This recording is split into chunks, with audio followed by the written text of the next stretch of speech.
All right, talking Minnesota football with Ryan Burns from Gopher Illustrated. We've had Ryan on a number of times to talk Minnesota football, and it's always great insight into what PJ Fleck is doing there with the Gophers. And speaking of, I would think that the fringe fan or the marginal fan would think, okay, big money, big name, 5-7 the first season, 2-7 in the Big Ten. We want to see an improvement on the scoreboard. Maybe considering some of the personnel issues, and not necessarily issues, but question marks all over the place for the most part, especially in the offensive side of the ball, that the more educated fan would think, okay, this guy's got us headed in the right direction. We may not see it again this year. Well, what is the fan base? Where do they stand? And what do you think is realistic?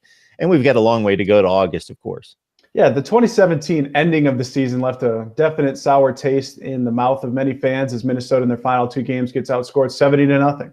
Now, I think that I'm not expecting Minnesota to win the Rose Bowl this year, but I do expect them to minimum make it to a bowl game. They have the talent on the offensive side of the ball, but as I've laid out here, it's going to be very inexperienced. They don't have a quarterback on the roster that's thrown an FBS Division I pass in the forward direction.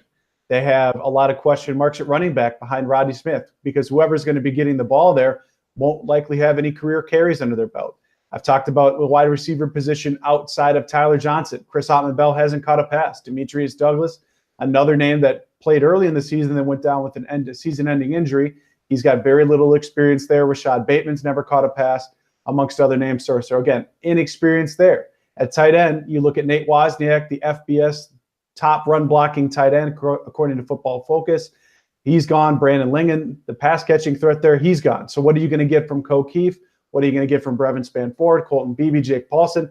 A lot of unknowns there. And the only place I really know anything in terms of what I can tell you on game tape is the offensive line. And I do expect that group to take a step forward. So while I think there is increased talent on the offensive side of the ball, which is exactly what you want to see after a final two games of no points, I think it's going to take a little bit of time in that first 4 to 6 games of the season for that offense to click just because of all that inexperience. And then on the defensive side of the ball, I know the linebacking core is going to be able to make plays. I believe that the secondary is going to be improved from last year. Now we're going to have to see how they do in run fit, but it comes down to the big boys up front. O.J. Smith hasn't played in a game in 2 years. Royal Smith has never played in a Division I game.